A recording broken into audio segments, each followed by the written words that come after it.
One more thing about the fan thing. I was thinking the way you work, that you let the fans pre-order your albums. Have you ever thought that by that way they yeah, how do you say it?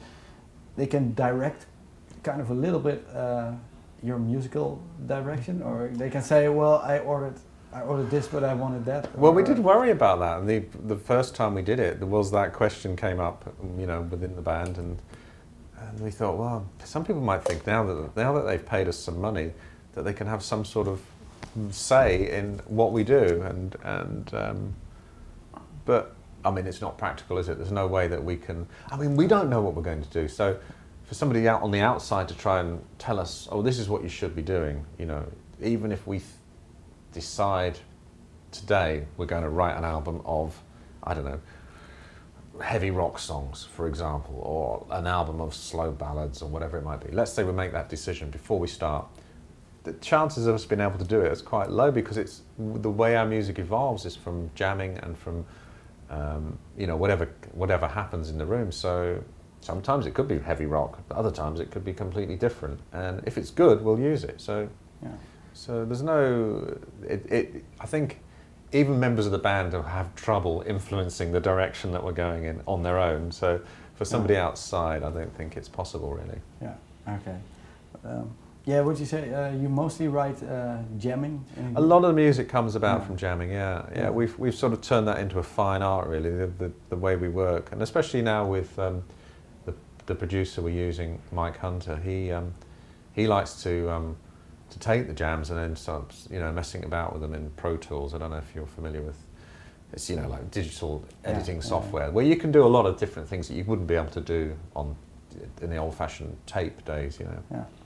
So gives it, you know, you can take something that's really happening as a piece of music and develop it a stage further without having to play it all again, and you know, and you keep the vibe and the atmosphere that you've got, and then from there, then you can maybe take it a stage further and it becomes part of a song, you know, or a song in itself. Yeah.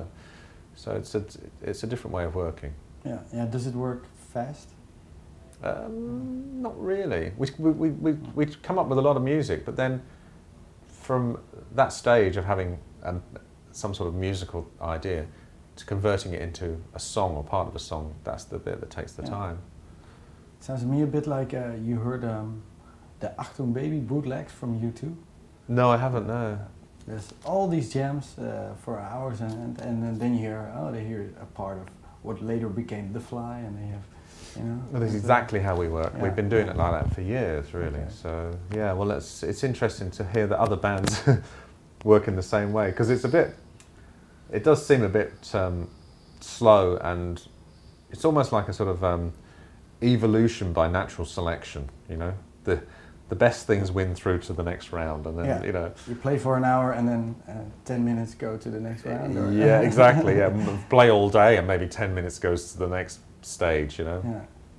Yeah. So it can be great fun, and it can be a very easy way of working, because you don't have to, you know, you don't have to learn anything. You're just jamming, and that can be really enjoyable. But then, especially if you have some good ideas, but if you don't have any good ideas, it can be very tedious, and it can be, you know, a long day if it's if nobody's coming up with anything good. You know. Yeah.